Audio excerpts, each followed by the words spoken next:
talking about first? Hey, fellas. Welcome Fellas. back. It's May 20th. It is a Thursday, and it is a beautiful day to talk about some sports and some things surrounding the sports world, wouldn't you say? I would concur. But isn't I every would day? concur. I mean, it's a great day to talk sports every day, but today feels more special because there's plenty of news to go around today in all And sports too. yeah, that's always a good bet for us. There was a I lot going on. I would like to recap last night first. Yeah, LeBron turns into Mr. Clutch again, as you would. as he would. I think last night was a classic Vegas versus the NBA, and I think both won. I think that was the perfect outcome for both the NBA and Vegas. The whole public was on the Lakers to cover the spread, which they didn't, but the NBA needed LeBron to win that game. They had to. The Lakers had to win that game for the NBA. You can't Yeah, risk them going into another playing game and maybe not being in the playoffs. So I think last night was the perfect storm. I think the NBA and Vegas kind of got on the phone before the game. Was like, all right, how are we gonna do this?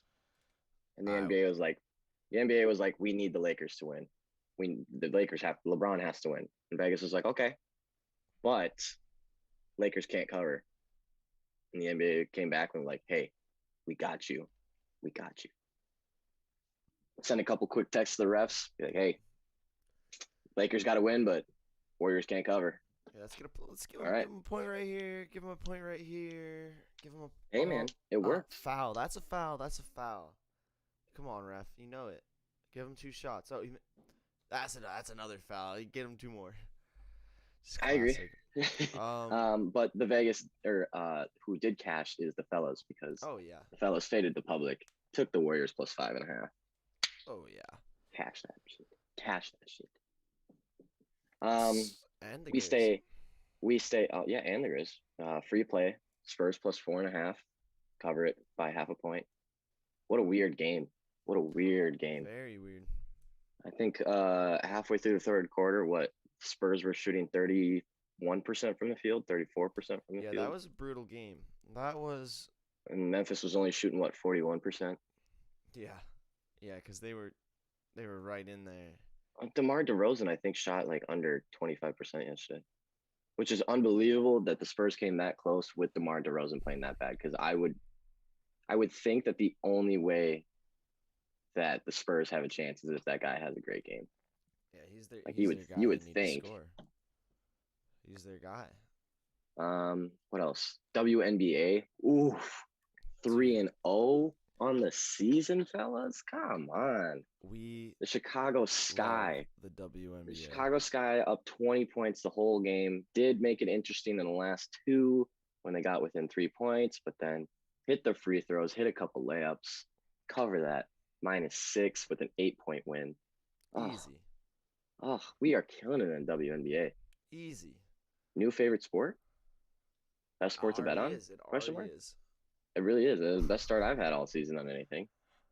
Um, What else happened yesterday? What so else that happened? that Oh, leaves us hockey. with a little Hockey. Suns Lakers, which Oh, is it does. It really does. which is oh Which is unpredictable. And I hope to God that all the public is on the Suns because I will be taking the Lakers then. but I still hope the Suns win. I do too. I would love to watch an early exit from the Lakers, but I don't see it happening. I wish they got the 8 because I kind of want to see them go too. I kind of want to see what LeBron does from a low seed, just like try to cruise up. But I don't want him to Yeah. take out the Suns. Honestly, I don't want the Jazz or the Suns to be taken out, but I also don't think that they should be 1 and 2 at the end of the day. The And we Jazz, talked about this yesterday. The West is a complete toss up in all those yeah, series. We yeah. have no idea what's going to happen in the West. No, it's very hard to Every say. single series is up for grabs. But good Um, teams, man. Good teams. The NHL last night was another electric night. Once again, Boston and Washington Capitals go to OT for the third game in a row. These Not even OT, boys double OT. are gonna be tired. These guys have to be so tired. Not only have you played three OT games, but the last one just went on to the second OT. You played for 86 minutes of hockey, and then you have to play 2 days from now or tomorrow. Yikes. Dude, He's that's got to also be that. Seriously, that has to like do something to the legs of the team. Like yeah. that's a lot of hockey in a week span. I wonder what like the longest time actually playing hockey during a playoff series ever was. You I know, think the longest game went to quadruple overtime. that's a long time. So that's two over two hockey games. That's like 130-ish minutes. Like over 120 minutes, which is absurd by They've the way. had what 4 over 3 now. Three over that was the third game. All three have gone to OT. But they had a double. They had a So double. 4 lengths of OT. I don't know. It'd be something. It might be the most If play time in a playoff if series or if something. this goes to like game 7 and all games go to O keep following like this, Yeah. it'll probably be the longest series in history. Because I don't remember the last time a playoff series started with 3 OT games in a row. I don't know. It's probably been a long time. Not to mention like the Capitals won one and the Bruins won two. Yeah, it's just a weird series, but boy, is it exciting to watch. And boy, do I enjoy watching it. It's a Other very very fun games, other series. games. The Winnipeg Jets upset the Edmonton Oilers yesterday. Weird, Wow, that four to is a one. weird I one. mean, it was 1-1, and then it was 2-1 late in the third, and then they got two empty netters. Mm. But yeah, that was surprising. Really did not see that one coming at all. Winnipeg Jets are not a good team, I don't think. Neither are the Oilers, but man, that was an interesting one. Hurricanes were up 1-0 on Nashville most of the game, and then scored two very very late goals. And the Avalanche pretty well handled the Blues last night, 6-3. So, not as exciting as other days of hockey, but still great hockey being played. Yeah, still some real good ones. And all the good games are tonight, anyways, because the Wild play tonight at home. Ayo, The finally first bringing night. it back. Bring it back to Minnesota. Here we go. Already stole one. Easy money. Steal another. All right, let's get into some news today. Yeah, let's. What should we start with?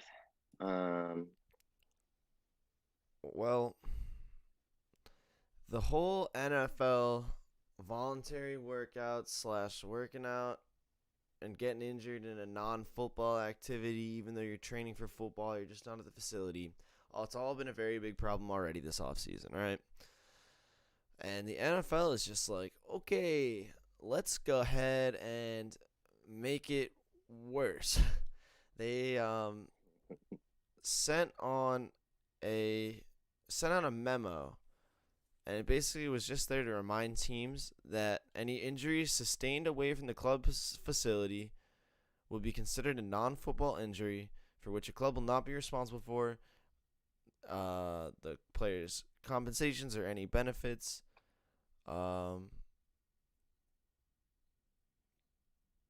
But the problem is, so they said that, and everyone kind of figured that's already how it worked. Mm-hmm. But there's nowhere in like the CBA or any other thing in writing where it specifically says that, For those who don't know what CBA is, that's a collective bargaining agreement. It's kind of the agreements between the players and the right, owners. right. It's a contract that's altered every 5 or 10 years ish, and it's basically like the rules that are stated between the players and the owners, which makes they kind of battle back and forth. And the CBA is always a big deal because it kind of structures like contracts and Yeah. injuries and what you can and can't do with contracts and what players can and can't do and what owners can and can't do. It's just kind of like the background bylaws of how much power the owners actually have over the players. But Yeah. continue. And it tends to be a bargaining between. It's always on. I feel like no matter what, it ends worse for the players because they want one thing or they want like two specific things for their own like Yeah. health or whatever, and then I feel like the big one, the last one was like stop suspending people from weed, and they're like, okay, play a 17th game. That was basically. Yeah. Yeah. It's literally it's bargaining back and forth. It is literally collective bargaining agreement is quite literally what it is. They will bargain back and forth.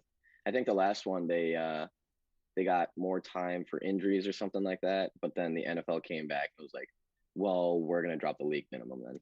It was like, okay, it's so absurd. The CBA is a very, very touchy subject when it comes to the NFL. So I guess, so this is the awkward thing. This is where it is weird.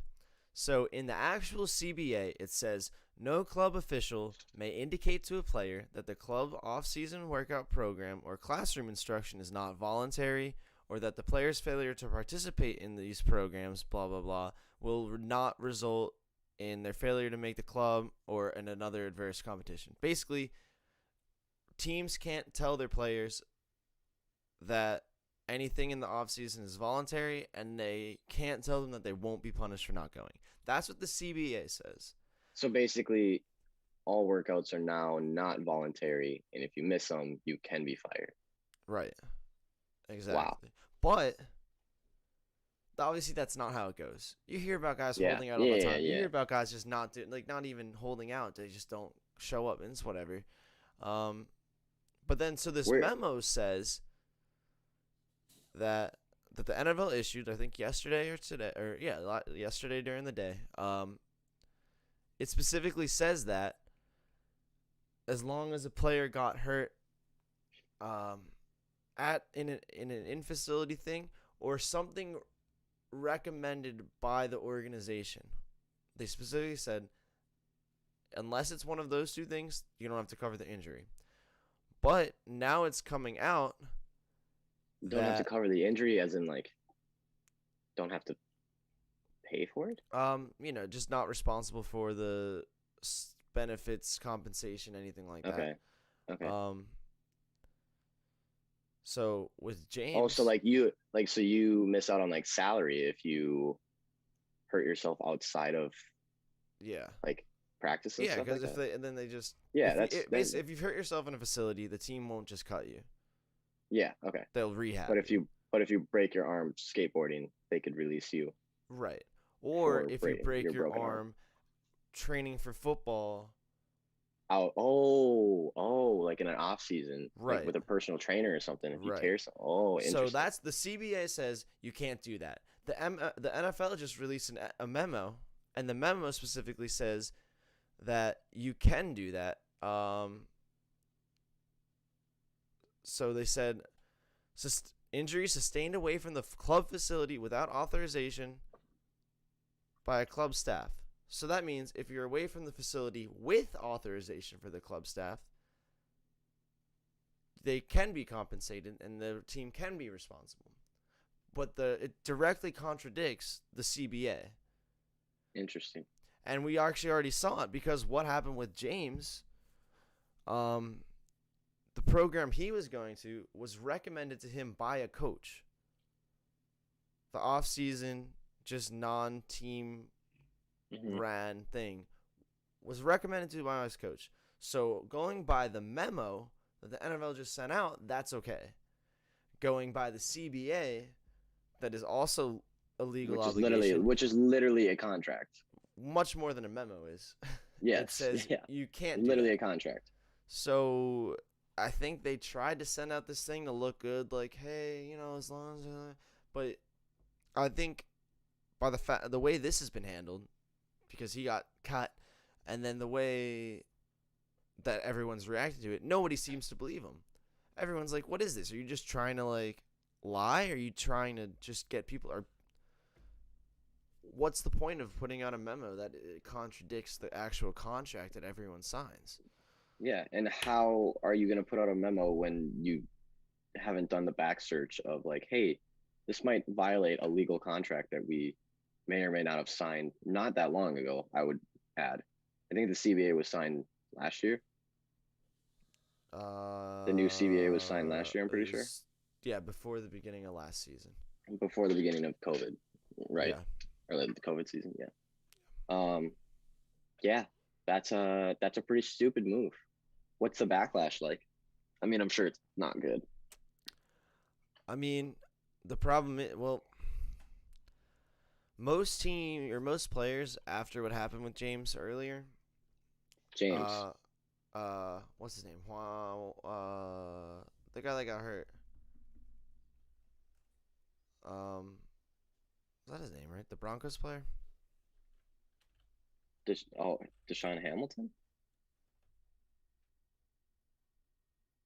the guy who tore his ACL for the Denver Broncos not too long ago. Yeah, Yeah, that's Deshaun Hamilton, Deshaun Hamilton. I believe, right? There is two guys that got hurt for the Broncos. And but the Okay. one who got hurt at the off-season thing at Yeah, a I think that's Deshaun Hamilton. okay, I think he hurt his knee, outside the facility, but right, like and then they training cut him, for. right? Yeah, they've been trying to get rid of him for a little bit. I think he was unhappy with the situation. He was kind of asking for a trade and stuff, and then he got hurt, and they were like, "Oh, this is a good opportunity to cut him."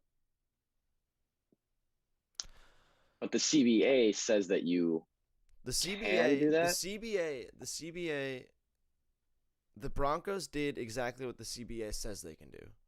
Okay, So that happened. All the but then players the were NFL. mad. So they were scared that they were gonna get injured and then get cut. So they all came back about like the second week of the off-season programs. But right before, literally yesterday, not everyone's back. They send a memo that contradicts the CBA and what the Broncos did in their actions. So it's really seems like a mess. So they got some stuff to figure out here. I can't decide what is the right way,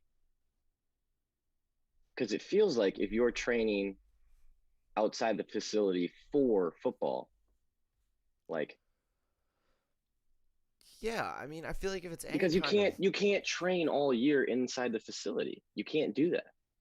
I think there's actually rules where you cannot train inside the facility at all time. Like, there's certain months where you cannot be inside that facility. I'm pretty sure. Is there not? So like, there's time in the yeah, NFL yeah, off season where there you are literally have to, like, if you want to be a pro, you have to train by yourself, or you have to have a trainer, or you have to have something. And to punish people who get hurt in those, like whatever the CBA says, the team should still have their back. Now, Deshaun Hamilton's a different story because Deshaun Hamilton already wanted out. The Broncos mhm. already wanted to get rid of him. So that's a little bit of a different thing.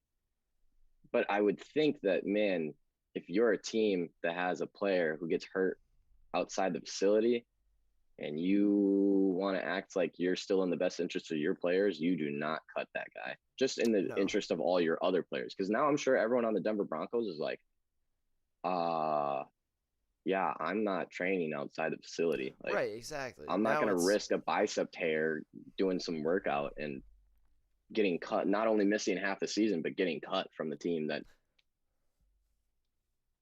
no, exactly. And the NFL basically it just seems like a little just backtracky move that isn't even true for them to release Yeah, a thing like, that says that. basically, like, oh shit, sorry. Like, Like, hey, oh, you guys can do it publicity if you stunt, have publicity stunt. Yeah, permission. it seems like the memo was like, oh, no, no, no, they can't do that. But then, like, the legal binding contracts, like, no, you definitely can. You definitely can. I'm Basically, sure if this happens again, the NFL will be like, oh, we said that you can't do that. We're going to look into this. And 2 days later, be like, well, turns out that they actually can. and the thing is like so last season there was absolutely not just no like OTAs. There was no off-season program at all, right? Mm-hmm.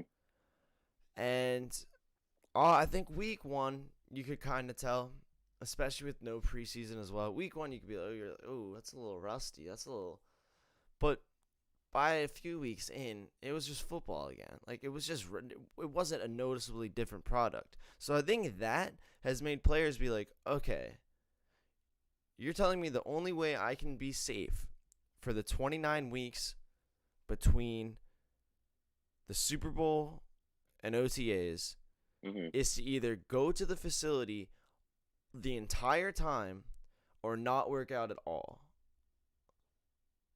Even though last season we didn't go to the facility once for off-season programs at all, and Because you weren't allowed to. everyone did fine. Yeah. So I think that's where their confusion is, because last year the safety was you can't go to the facility. Now the only way to be safe is to go to the facility, and it's like, we can tell you're lying. We know it's not true we now. we know you're We lying. know you're lying. So, The piece of paper says you're lying. We uh, know it. Yeah, that's not a good look for the NFL. And honestly, I think we're just kind of stacking up not good looks for the NFL lately. I haven't seen the NFL do a lot of.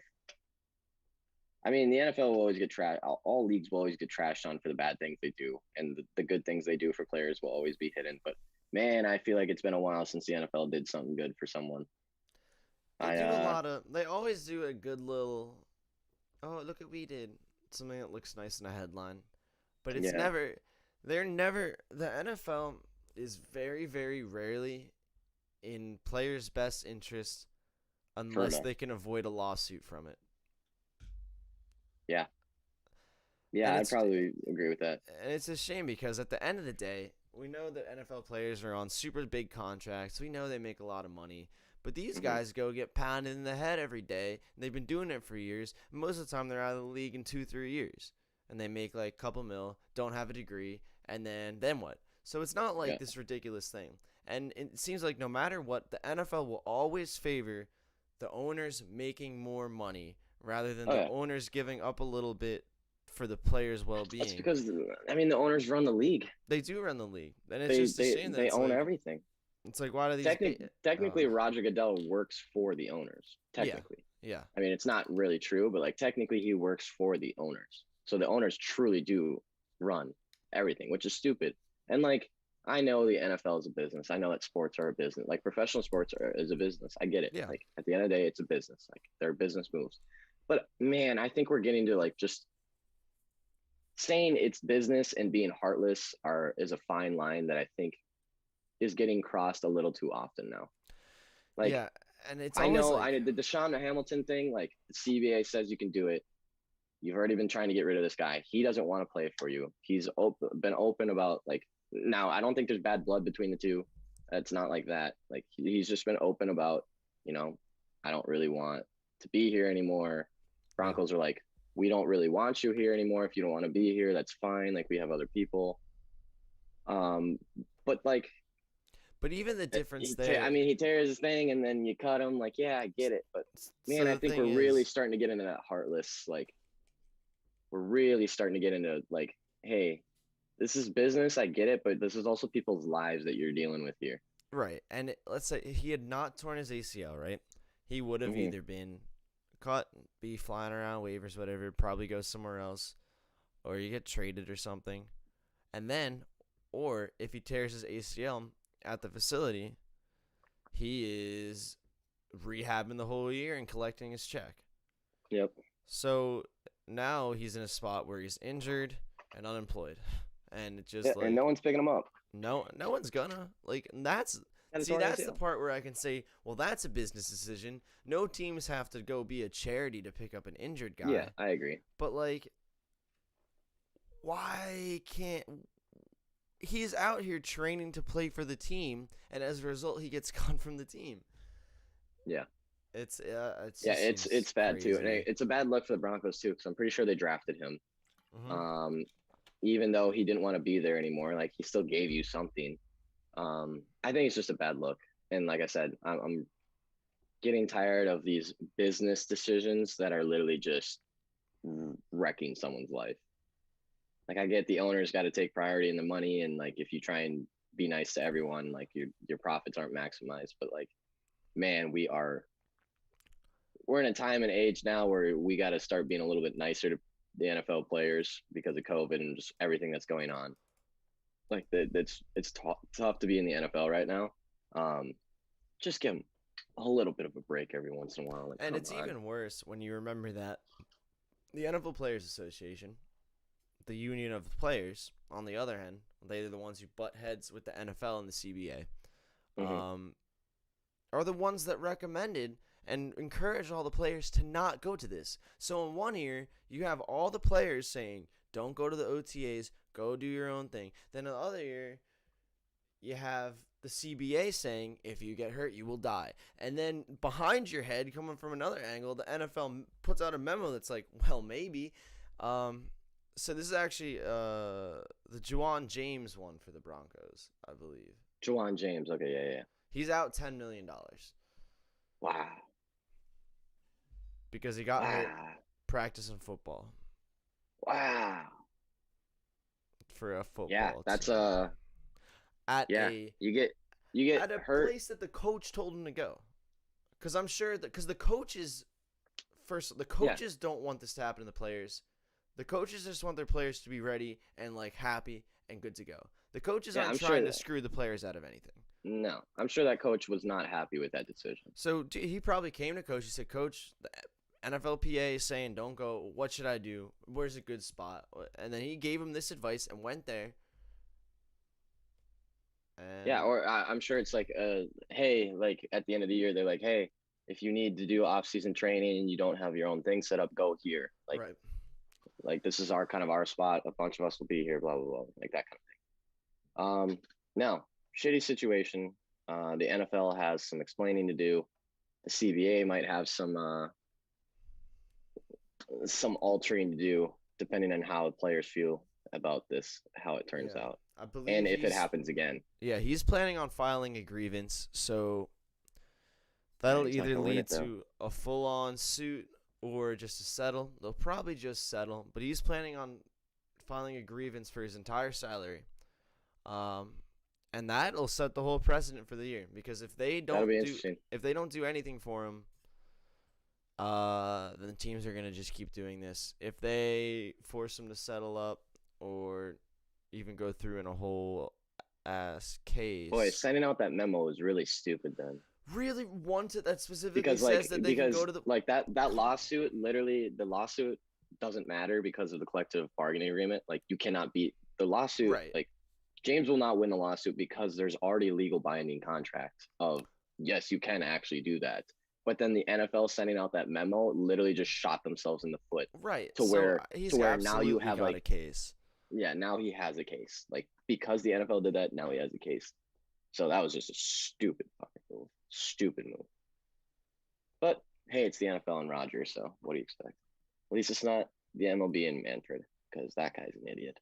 Speaking of MLB, if we're Yes. done with the whole NFL thing, We can speaking of MLB, should we kick to a quick break and then come back with the Major League yes, Baseball because talk? I want to talk about the MLB because things are getting interesting, Let's do it. and I'm excited to talk about. We'll All be right, right back, fellas, with some MLB talk. Transition.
All right, we're back, fellas. Time to talk a little Fellas. MLB news. What's been going down in the baseball world?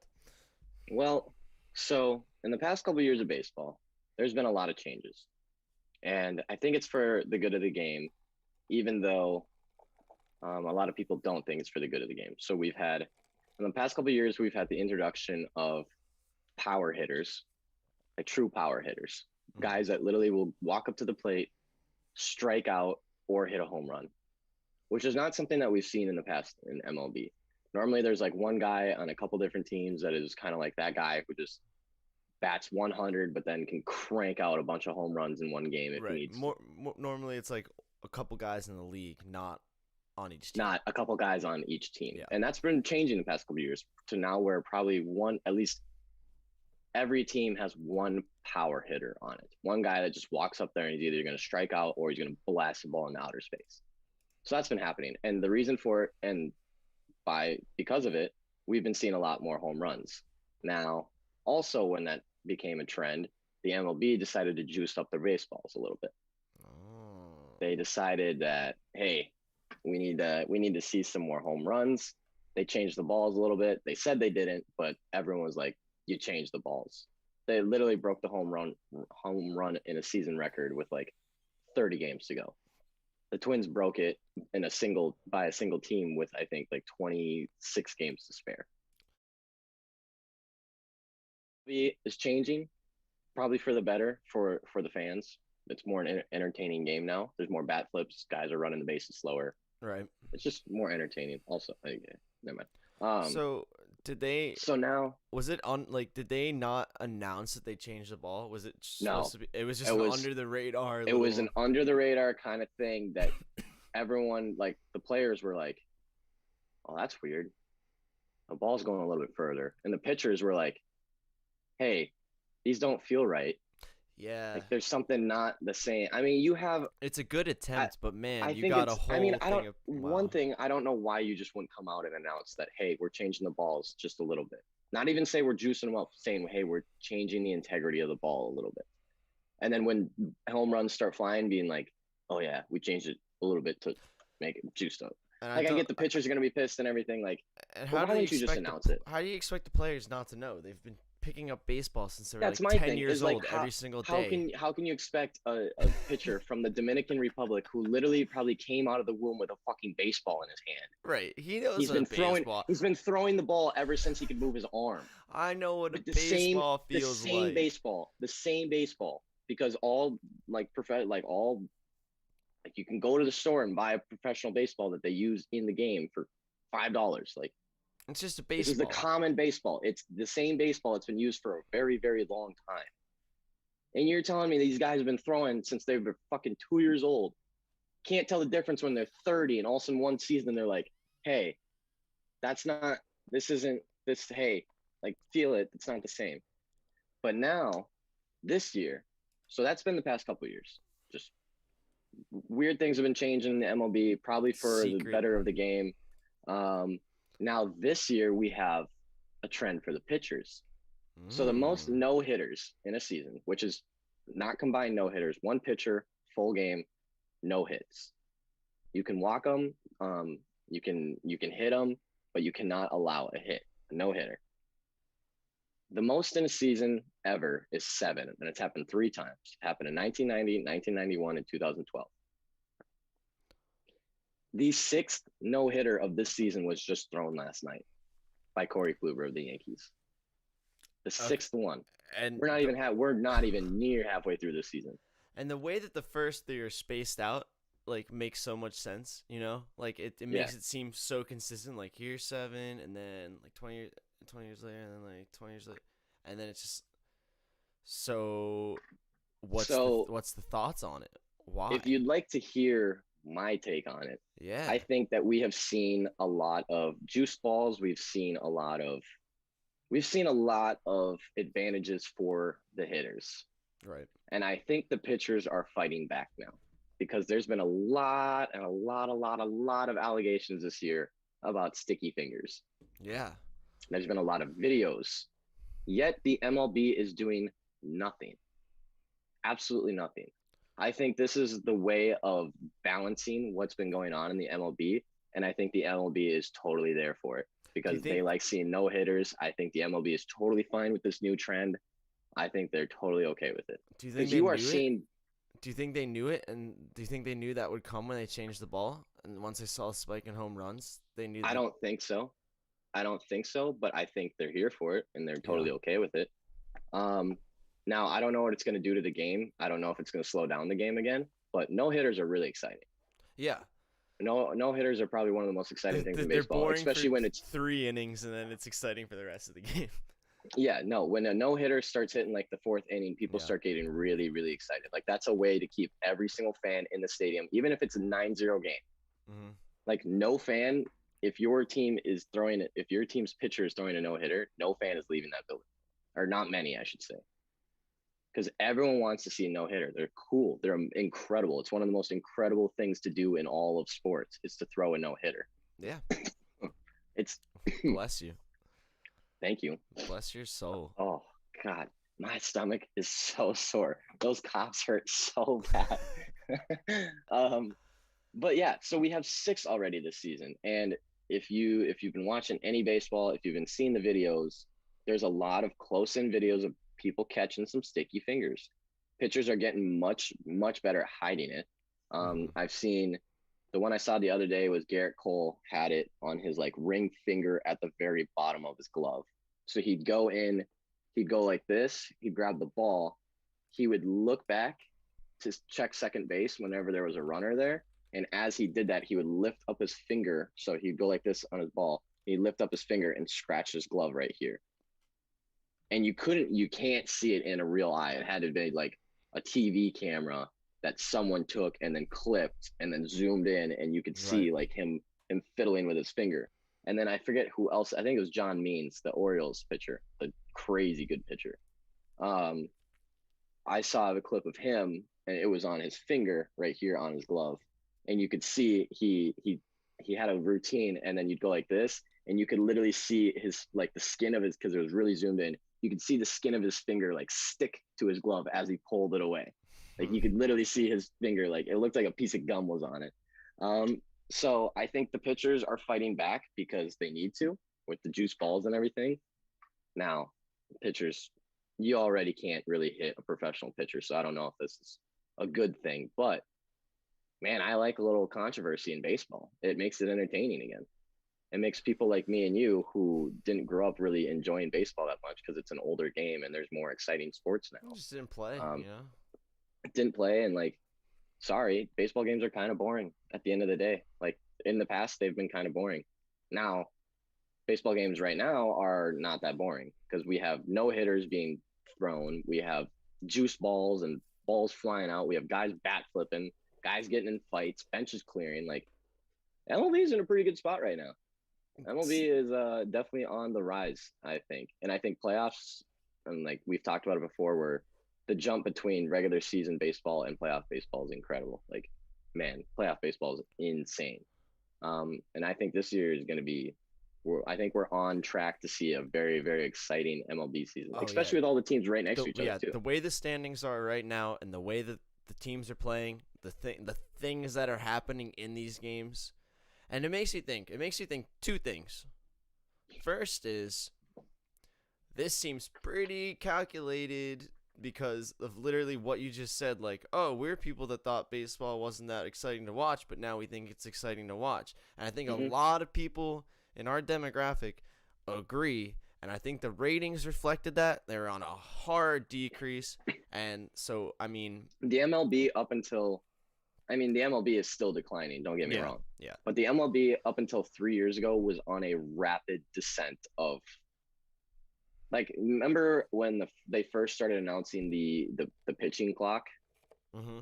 That was the very first introduction of we need to save baseball now. Right. And they were talking about only doing 7 inning games to make them shorter and everything. They couldn't figure out a way to both make the game better and make the fans happy and the players happy. There was no way to do it. If you made it 7 innings, people were like, what the hell are we doing? Like 7 innings of baseball? What is this, college, like high school? Right. And then if you If you change other rules, people were pissed about it. If you change other rules, people were pissed about it. So what do?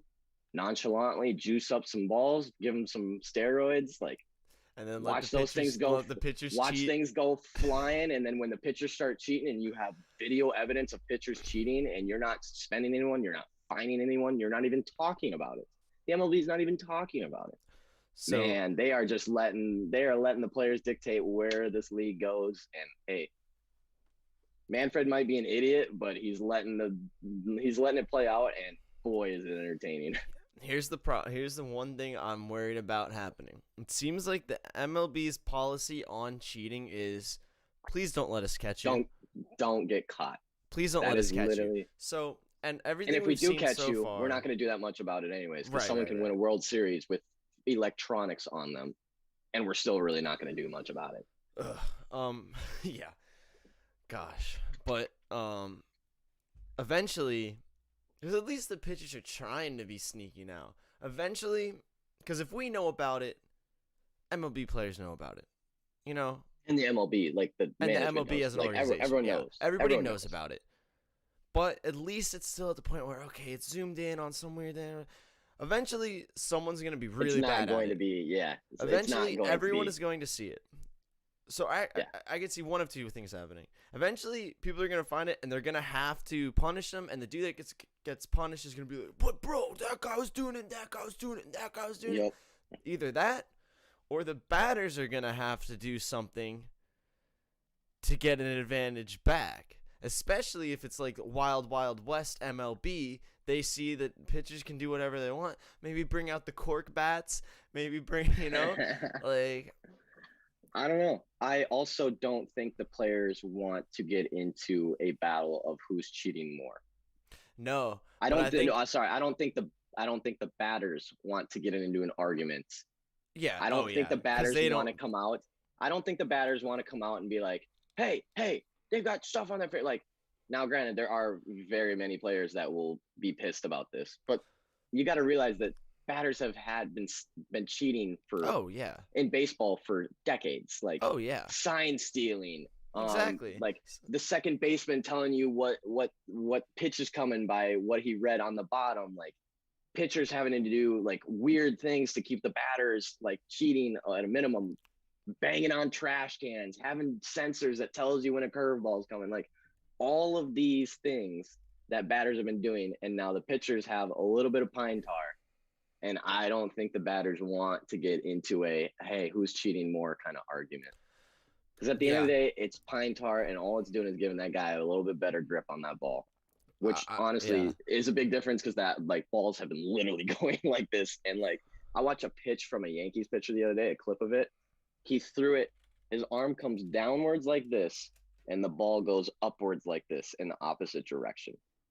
Like he throws the ball, and the ball comes from left to, he throws the ball as a righty, throws it, and the ball goes left to right up.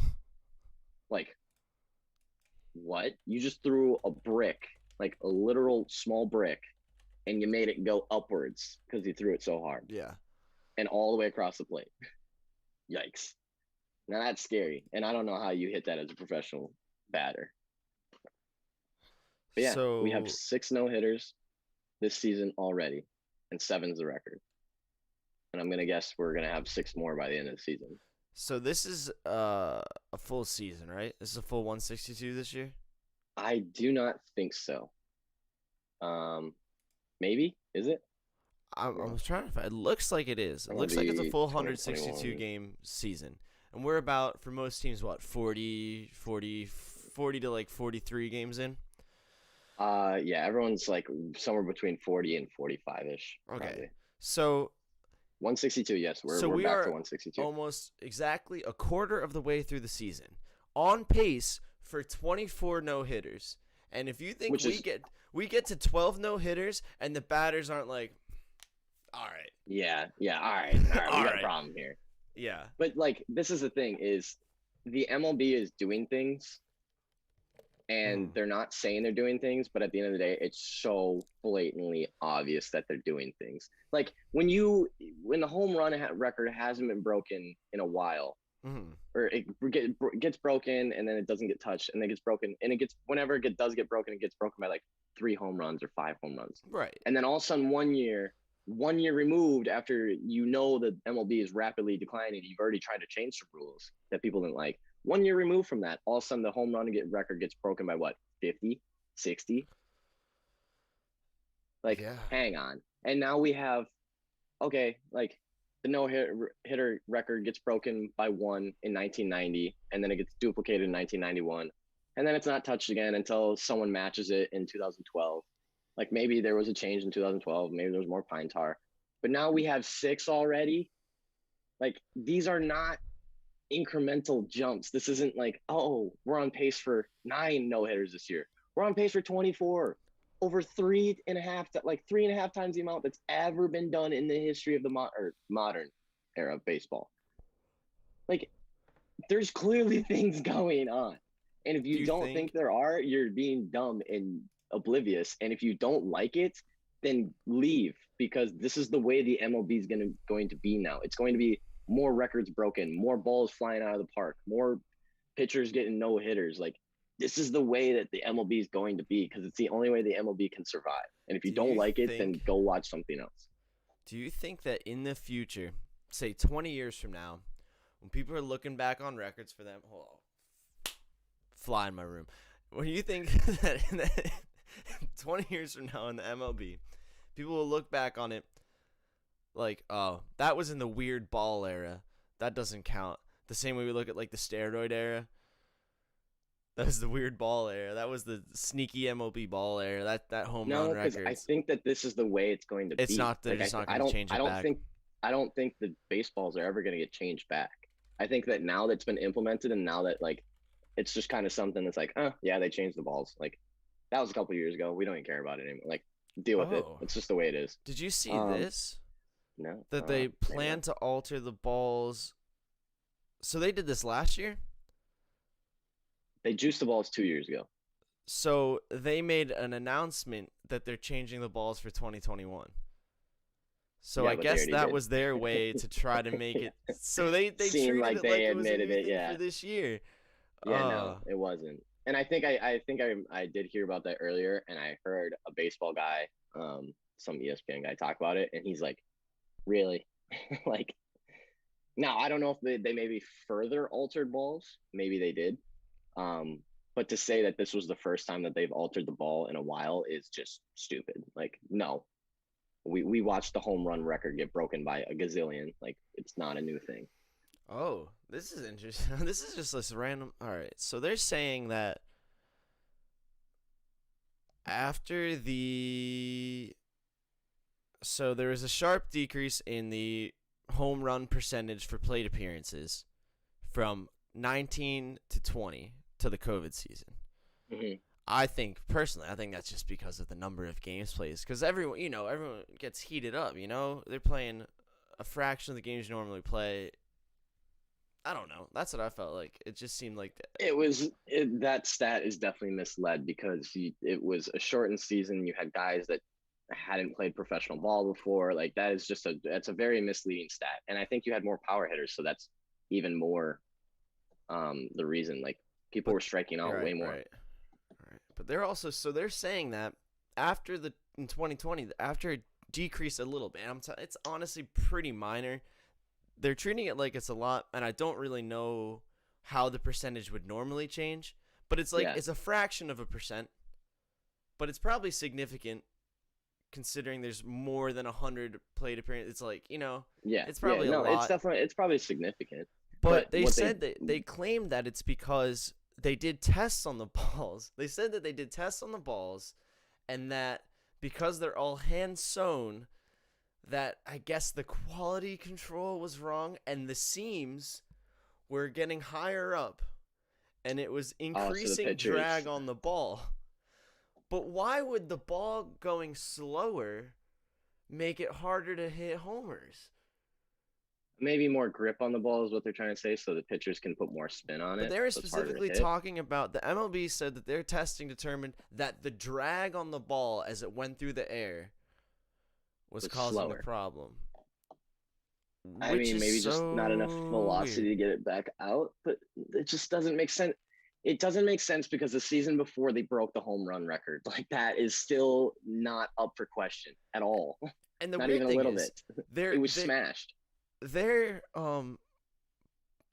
so I think they must have just did it before then, and they're just trying to make up for it. But they said that because the seams were too high and causing drag, they loosened the tension on the wool windings within the ball, Mm-hmm. which brings the core down. You know, the tension of the actual core of the baseball. Okay, yeah, yeah. And they lessened the weight by 2.8 grams. Which is quite a bit.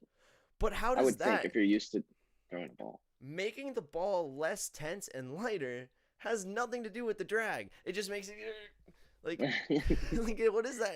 It's so that is That is and they Robert and the Manfred. MLB's memo did not mention a single thing about the drag, even though that's the only reason they changed the ball. Why are all That these is sports organizations putting out memos that are just like a beep boop bop, I'm a liar? Like, what is this? it's literally just stupid commissioners. It's just stupid management. It's dumb management and publicity. It's trying to make people happy and just saying whatever you want to say to make people happy. Because the majority of people will not go in depth and be like, "Oh, why would that cause that?" And the majority of people will be like, "Oh, let's just forget about 2018 in general when every single home run record and every team smashed their team record. Like, let's not worry about that. No, let's bring up the COVID season where we had a bunch of different players playing. We had like For 60 players that have games. for 60 For games. 100 games less. The sample Yeah, size is 1/3. but no, that's why we had to change the balls. Come That's why. on.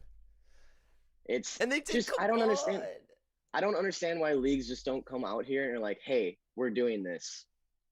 This is how it's going to be." Like, Right. If they go just ahead, said, take your backlash, whatever. But we've found out that in a year or 2 years, like no one cares. Like you literally lied about steroiding your balls, and no one cares anymore. Like everyone just accepts it now because they're like, "Oh, I kind of like that change." Like I get maybe the initial backlash you might not like, but just give it some time. Like just come out and say the thing that you want to say. Like the NFL, if you don't agree with your own collective bargaining agreement and how that works, then come out and be like, yeah, I think we need to change the collective bargaining agreement. You're actually not allowed to do that. Or just come out and be like, by the way, the Broncos were allowed to do that. Like, why are we trying to hide things that are blatantly evident for people to see? Man, corrupt sports. man, I'm just trying to. I wanted to see, like, when was the last time a baseball was changed? I think it's been a while. I feel like. Okay, so here are the timelines. The introduction of baseball to 1910. No Yep. rules. Come on, rules weren't invented yet. It was the pitchers. First of all, the core of the ball was rubber, and pitchers literally made their own balls. So weird time. Then Yeah. so that was called the dead ball era, and then there's the live ball era when they started regulates it a little bit. Um, then in World War II, basically a lot of the materials were had to be used for war supplies and all that, so they had to change what they made it. Basically all unessential use of rubber was banned in the United States, so they had to make it out of something else. And then there is the post World War II era to, I guess, 2018. Yeah. So from World War II until a couple years ago, we've been playing with the same ball. Well, sorry. According to the league, up until this year, we've been playing Right. with the same Oh, ball. yeah. Yeah, Sorry. up until Sorry. this year. This is the year that they changed the ball.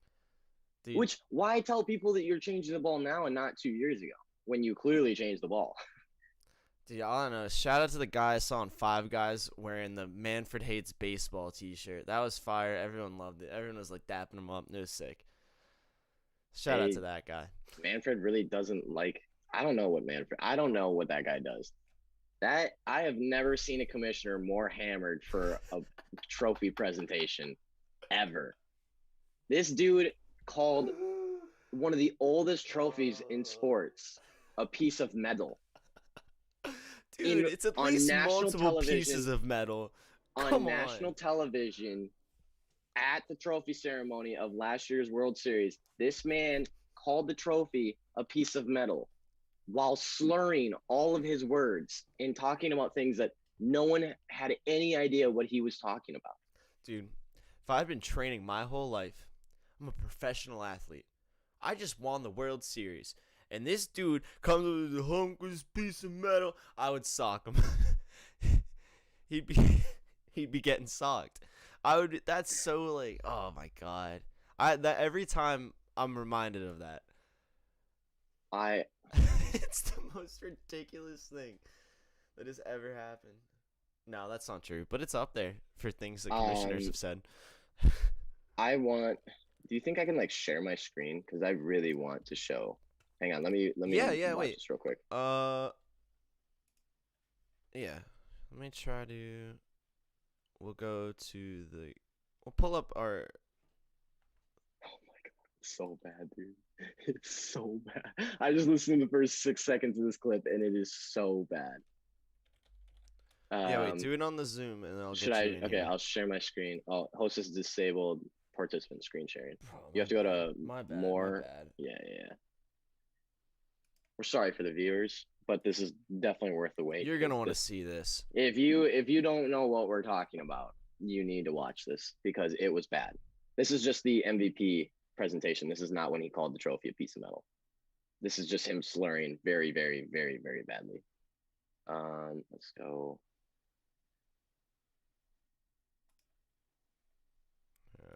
I'll get a cleaner one in 1 sec. I'm gonna go full screen. Does that help it? Yeah. Oh, that's pretty. I mean, you can see it on the thing. I'll just go like that. Okay, just listen to this. Can you tell me if you can hear this? Yeah.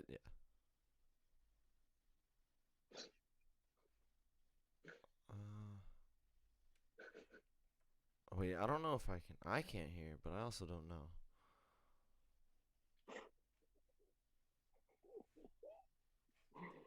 Wait, you don't know if you can hear it?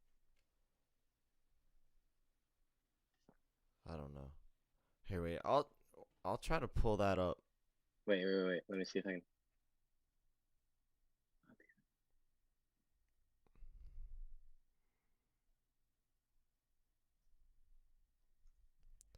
Here, we'll go back to the main. Oh wait.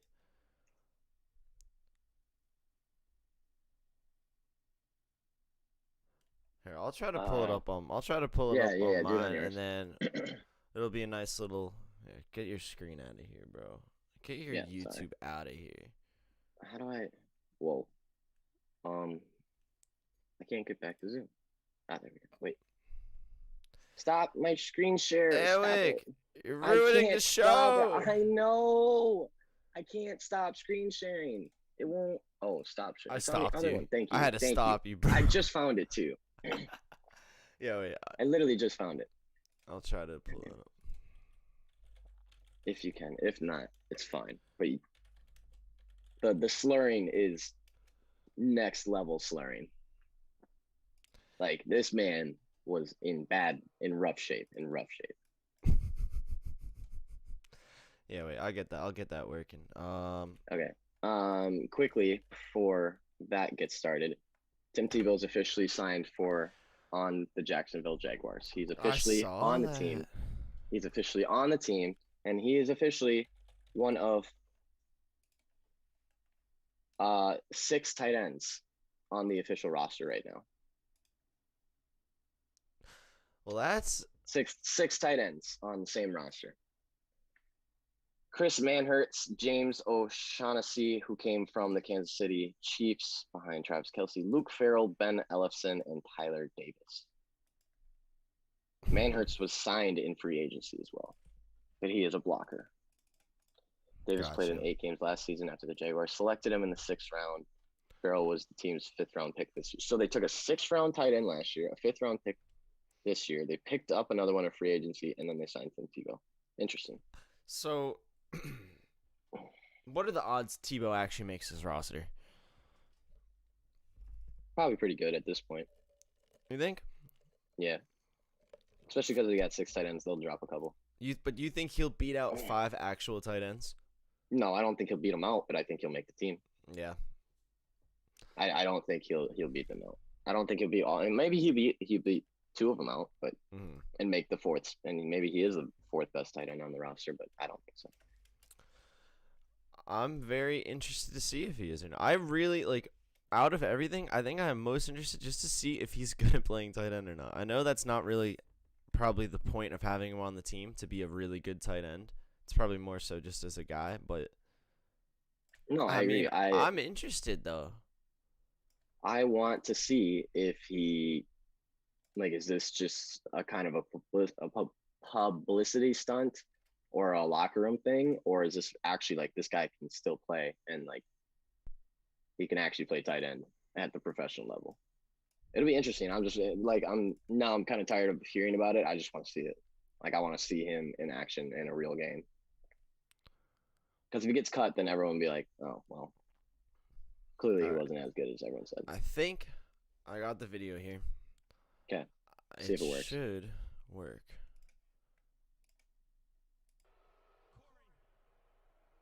You thrilled our fans throughout the postseason with a great performance.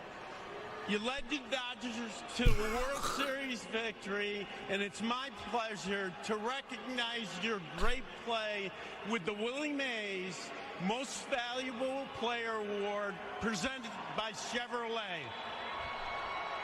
Thank you, Chevrolet. Oh, man. Yeah, that's too good.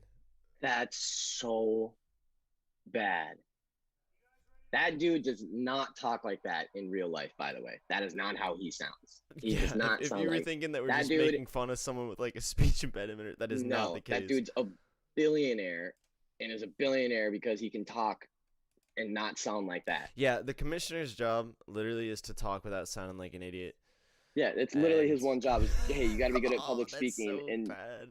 And this man just slurred through an entire speech. And that speech was after he called the World Series trophy a piece of metal. That's bad, yo. A nice piece of metal. Yeah, I mean, he's not a nice piece of metal. Wrong, but I would think that he's after wrong like in a lot of ways. The COVID season and a team that just worked as hard as you could just say so many positive things besides referencing the material that the trophy is made out of. You could be talking about the blood, sweat, and tears that went into this trophy and everything, but what no, about what about the metal that went into it? The Dodgers have worked so hard this season to get this piece of metal. Like, maybe talk about the extra money that they just won for winning the World Series, or all the sponsors they're gonna get, or the cool rings. But you call the trophy a piece of metal instead? A most valuable player. Hey, fellas, jackass of the day, Robert Manfred. Love a good jackass of the day. Congrats. Nice hunk of metal, bro. It's 11:06, which means I think we have to take it to another break and then come back with bets. Real quick break, and then it's betting time, boys. Betting time.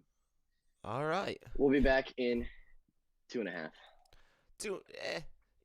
Something 2.5, like that. 3. Something like that. Something like we'll that. see. We'll be right back. Go get a drink of water. Don't worry about it. You'll be fine. Don't worry about it.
Aki. Welcome back, fellas. You're Aki on the Woo! Hey Fellas Welcome back. live show. It is time to talk some bets for tonight. We know what you're here for. We know what Yeah. you want. It's that time of night. You want that VIP free money. VIP went positive last night, by the way. Just a little shout out there. VIP's been on fire. 2-1 in baseball yesterday. What did we missed our one hockey play. It was Edmonton Oilers in regulation, and they got killed. However, we did hit our NBA play, which is Warriors plus 5.5, and we hit our WNBA play Again. Chicago Sky -6. It's too easy. Best sport in the world. Easiest sport to bet on ever. Something in my throat.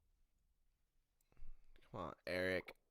I'm sorry. All right, best sport to bet on ever. But it's time to talk NHL first. Best sport to watch ever. Yeah, dude. Tonight- It's been so fun. It's been so fun. I mean, you got teams going to unbelievable. Anyways, 6:30 tonight, we have Panthers and Lightning. The Lightning go home after taking a 2-0 series lead on the Panthers. The Lightning are at -141 on DraftKings. Panthers are plus 122. And it's relatively even on who's getting the money. 60% of tickets on the Lightning, 58% of money, which is pretty good split considering they're favored at home.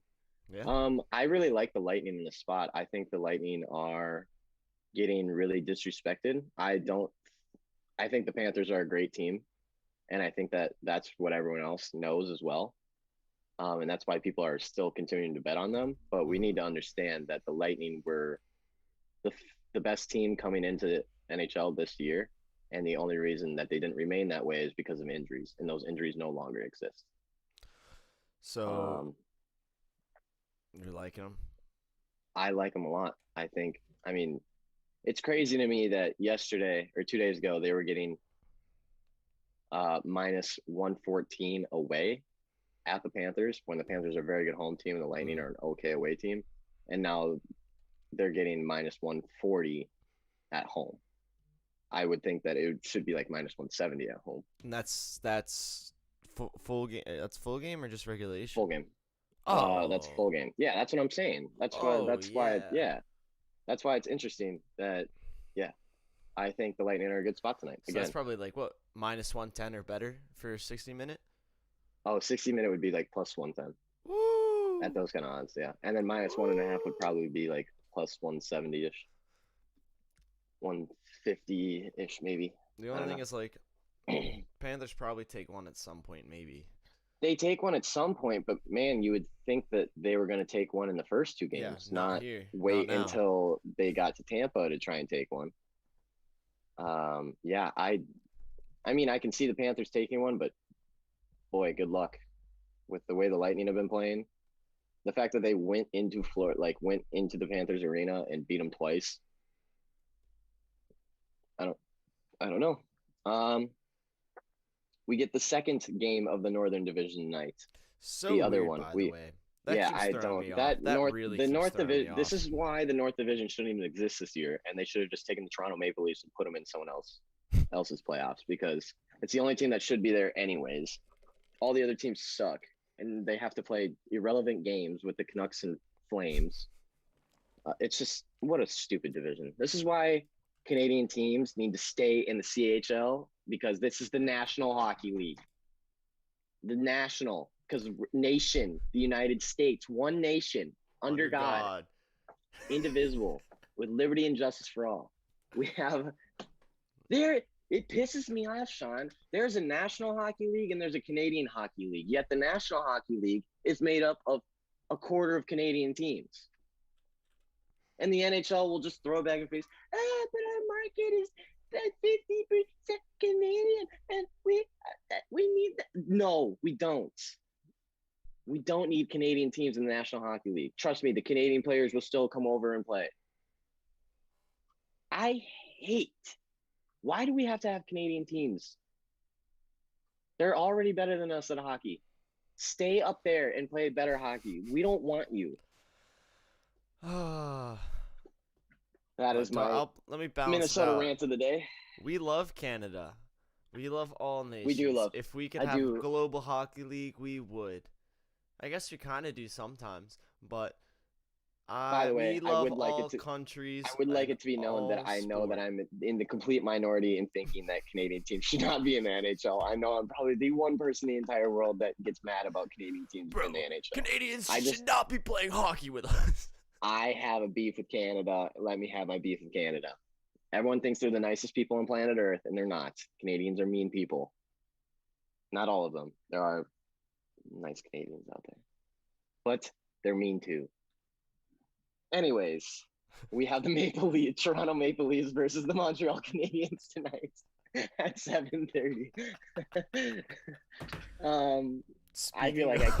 I feel like I can't comment on this game anymore. Bro, you're gonna be racist, dude. You gotta stop. I don't. Is that racist to not like Canadians? So.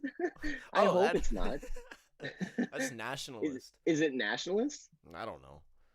But can it really be nationalist when it's the United States versus Canada? Like, come on, we're the same.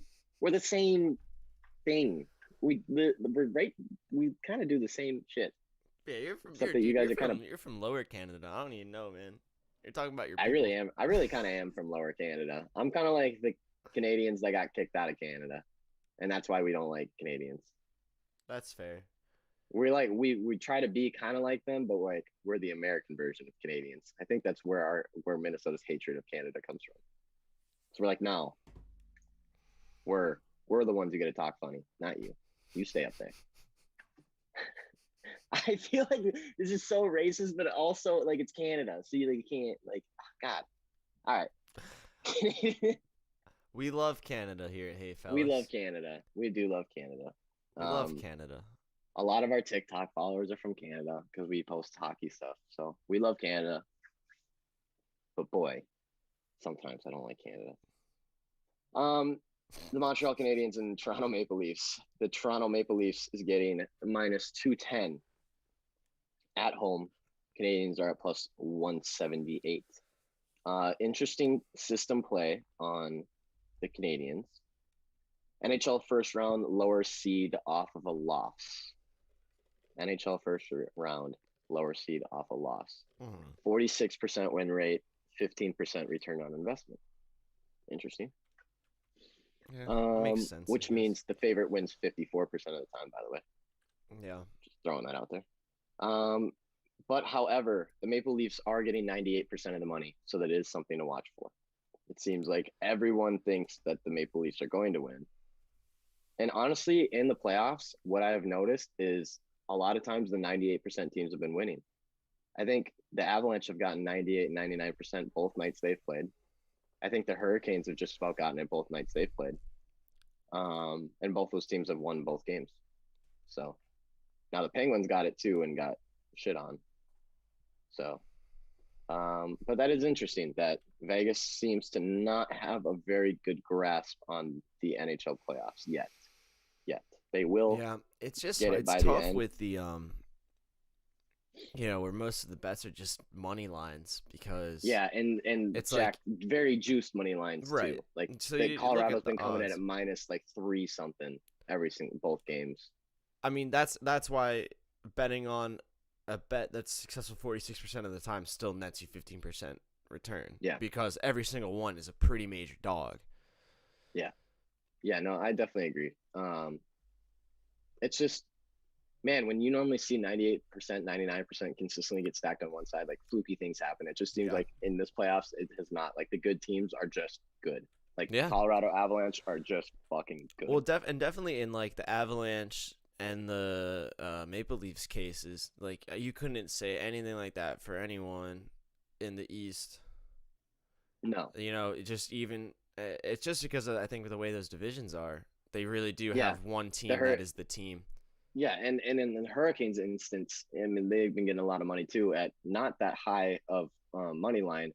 I think in the Hurricanes instance, it's just because they're playing the Predators, and the Predators should not be in it, but like they're one of the all weaker four of those teams. Yeah, all four of those teams, like we said before, are very inconsistent. Now the Lightning being healthy, probably one of the more consistent teams. Right. But like I still think the Predators still grab one from the Hurricanes at home. Yeah. For sure. But yeah. And then at 7 o'clock, we have Penguin Islanders round 3. 4? Round 3. Round 3. That series is also split 1-1. The Islanders are favorited at home against the Penguins. Now remember, this is 2 very, very home teams going at it. Yeah. Both these 2 are it's like these 2 and the Wild are 3 of the best home teams in the entire NHL. The Islanders getting -115, Penguins getting so it's basically a pick 'em, -103. Islanders are getting 54% of tickets and 60% of money. Everything tonight is very, very even across the board as far as bets, except for the Maple Leafs game. It seems like tonight is so on opposite nights. So the last night, money is always stacked. Like the Hurricanes are always getting all the money. The Avalanche are always getting all the money. I forget Boston wasn't. What other game was there last night? I forget. Anyways, and then tonight it's been the same pattern of really split bets, people being very unsure with all the series that happens. So that's kind of interesting. I don't know about this game. I don't know. The Penguins are good enough to beat the Islanders on the road, and the Islanders are good enough to beat the Penguins at home. Like, I think the Islanders could take this, but at the same time, I don't see the Penguins losing this series. I don't think. I know we talked about the fact that it could happen, but I don't see the Penguins losing to the Islanders, seeing that it split 1-1. That was one of those series where I was like, the Penguins are either going to beat them 4-0 or the Islanders are going to beat them 4-0. Yeah. And I'm surprised that they split 1-1 in the beginning. I'm surprised that they're this evenly matched. So I'm not sure about that one. I think might want to stay away and just watch. That might be one of those series where you just watch. I think the Bruins series is one where you just watch and you cannot bet on. I think the Wild series is one that you just watch and you can't bet on. And I think the Penguin series you watch and you can't bet on. I think they're just too hard, too evenly matched of teams. But that also brings me into the Vegas Golden Knights and Minnesota Wild at 9:30 tonight. Let's go. Here we go, Wild hockey, baby. Wild Game 3 hockey. at home. Game 3 at home. We're better. The Wild are getting -104, and the Golden Knights are getting -112. So we're essentially a pick 'em on this game. It is a 50-50 split. The tickets are basically 50-50. However, the Wild are getting 80% of the money, which scares me now. I did not see that until literally just now, and now I am panicked and scared, and I don't like it. I'm so scared.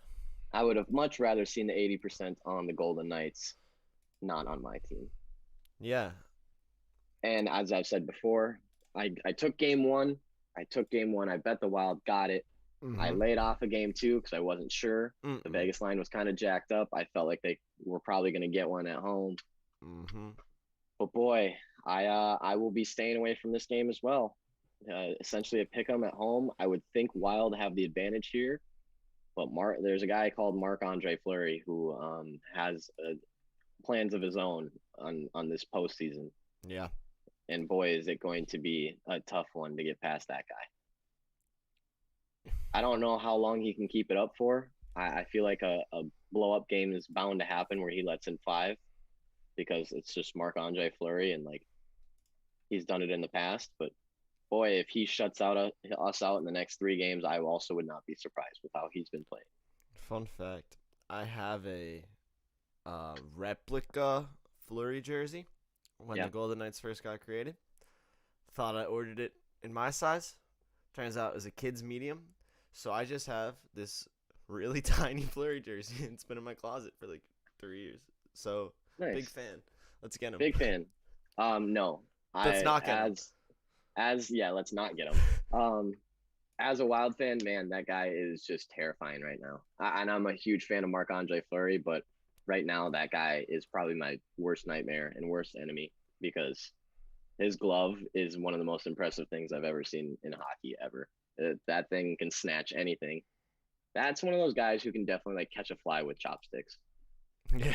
Like he's definitely one of Just those zen. guys that just like zened out. he just knows where everything's always going to be. Like his hands are just godsend. His reaction time is unbelievable. Like those guys are like not even like those guys are like this and coming Where'd down that with the fly stick. go? I want to try.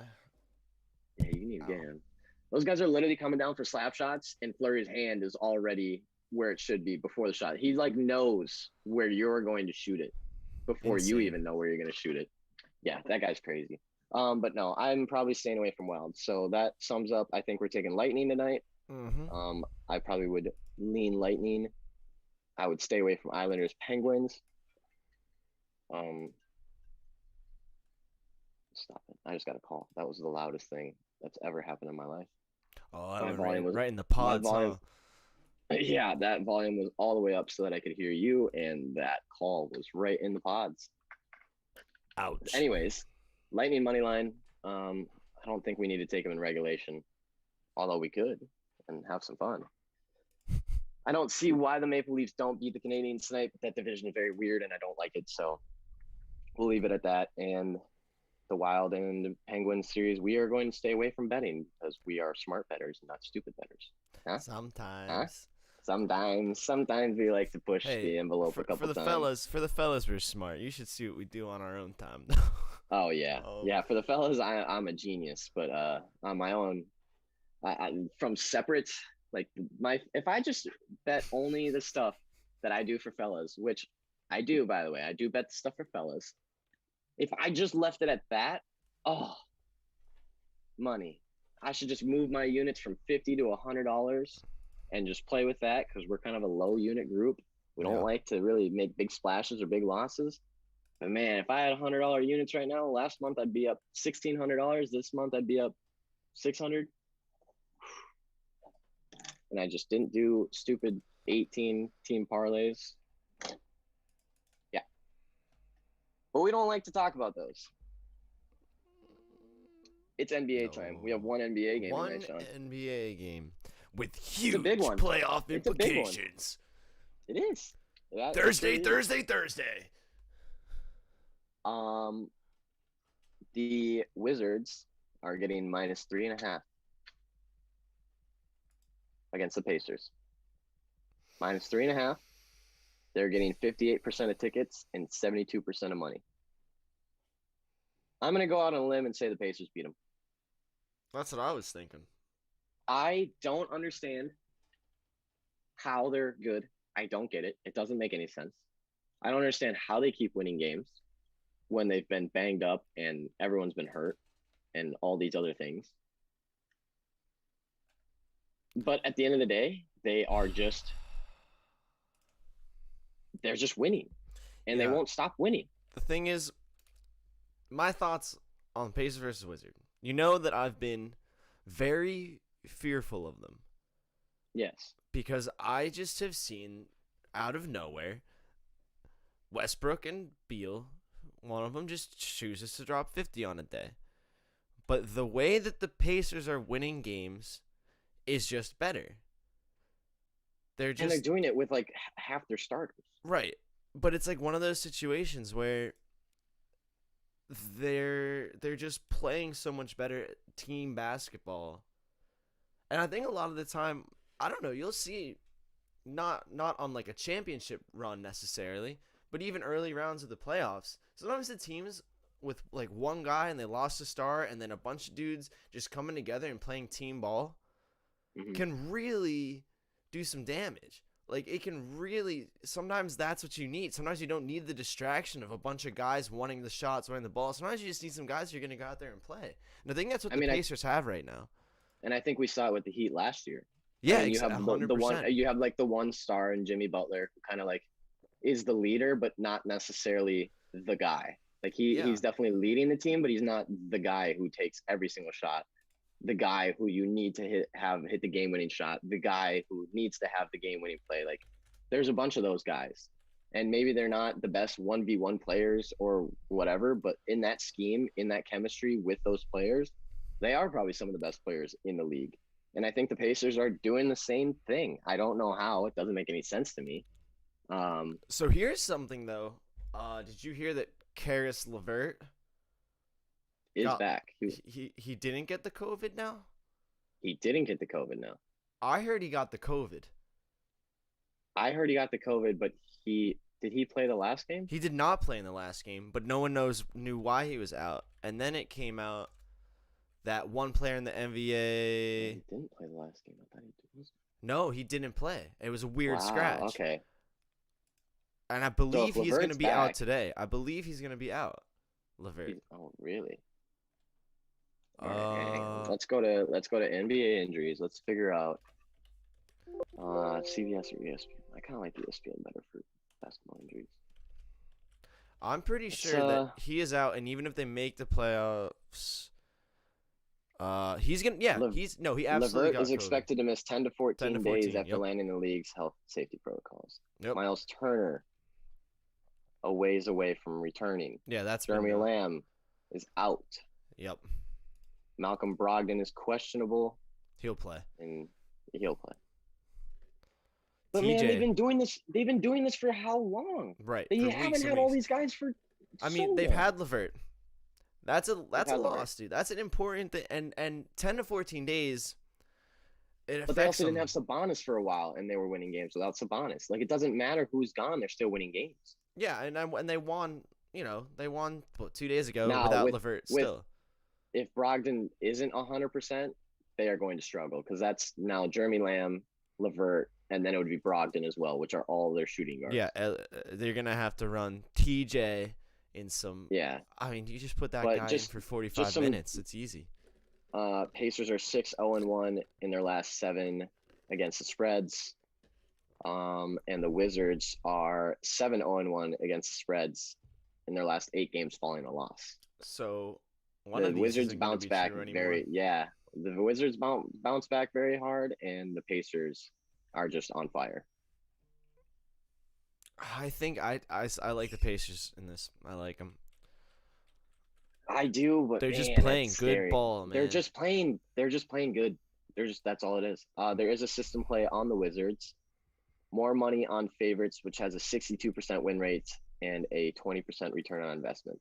But I disagree with that because that's exactly what the Lakers got yesterday as well.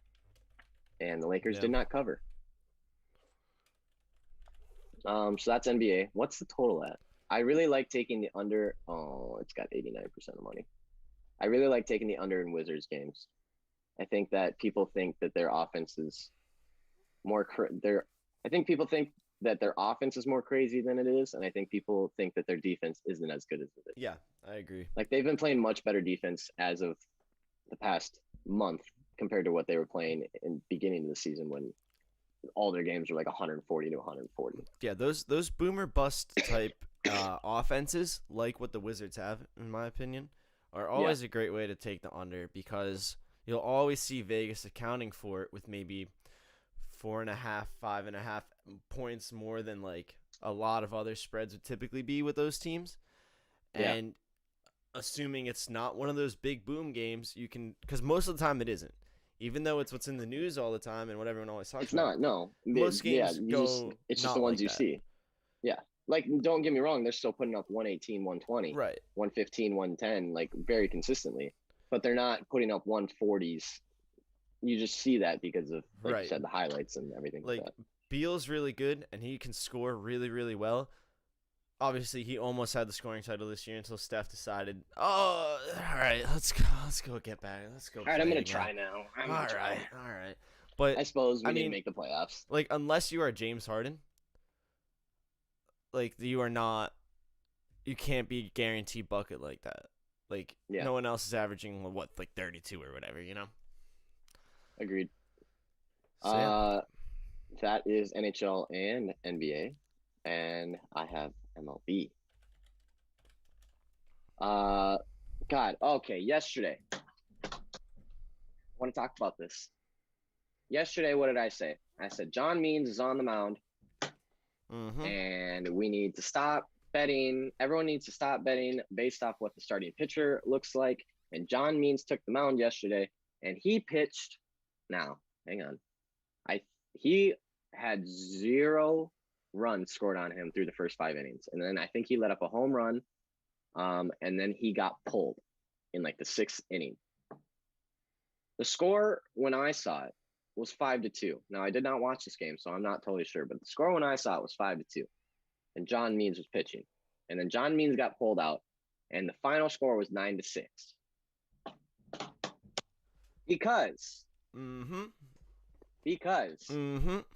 everyone keeps betting because of the starting pitcher, but everyone keeps forgetting that there's a whole nother side to baseball, which is batting, and there's also a whole nother side of defense, which is outfielding, and then there's a whole nother time where that starting pitcher isn't even pitching, and his bullpen has to take over. And the Orioles bullpen fucking sucks. Tell him, Eric. John Means should be on the Yankees or the Dodgers. He's that good. He should be one of their aces. He's that good right now to go up against Clayton Kershaw, Baumgartner, Garrett Cole. The list goes on. Like, he's one of them. He's playing on the Orioles. And for that reason, he's not going to win as many games as he would on the Dodgers or the Yankees. Because his bullpen isn't as good, his batting isn't as good, and his defense behind him isn't as good. So stop betting because you see a starting pitcher. It was the Tampa Bay freaking Rays yesterday. The Tampa Bay Rays, who leads the division, the same very division that the Orioles are in. They're like 9 games ahead of them. The Tampa Bay Rays, yet they were underdog at plus 100 because the Orioles had a better starting pitcher. What are we doing here? What are we doing? That's like betting on the Tampa Bay Buccaneers to win the Super Bowl or win a game, but Tom Brady's only going to play the first half. Yet you're overly confident that the Bucs are going to win the Super Bowl or win that game because Tom Brady's starting. Like, come on. Use your freaking brains here, people. I've been saying this for how long now? Hey, don't say it too much. You want to keep making money off it. I will. Let's go. Vegas. Nah, but that's facts. Vegas can fool the public, but they can't fool me. You've been preaching it. You've been preaching it. I've been preaching it. I'll continue to preach it. Let's see here. Let's talk some MLB bets. Let's do it. Surprisingly, there is not that much stacked up today, so I don't know how much I actually like. The Giants, a lot of early games today too. Early baseball games today, very early. One actually kicks off in an hour. Yeah, 2 of them. 2 of them? Oh yeah, Giants and Reds, and Tampa Bay and the Orioles. So yes, 1:12:35 game. Giants versus Reds. Reds are getting minus 143. The Giants are getting plus 125. The Reds are at home and getting 85% of money, even though tickets are split. Interesting. I would be taking the Giants here.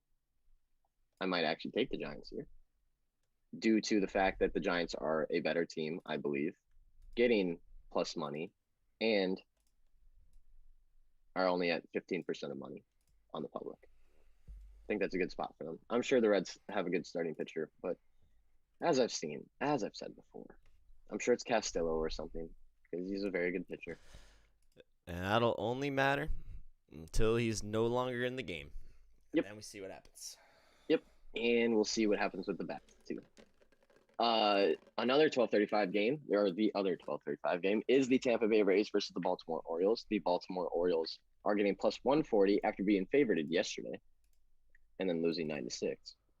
The Tampa Bay Rays are minus 162. The Rays are getting 81% of tickets and 93% of money. So in other words, we will not be taking the Tampa Bay Rays today because that is a lot of money. And even though they're probably going to win because it's Baltimore Orioles, too much money. Minus 162 is not a line I enjoy playing for a baseball game.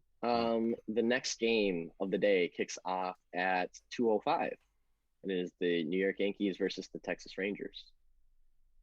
The Rangers are getting plus 105. The Yankees are minus 127. The Yankees are getting 87% of tickets and 77% of money. So people are, 87% of tickets and 81% of money. That just changed.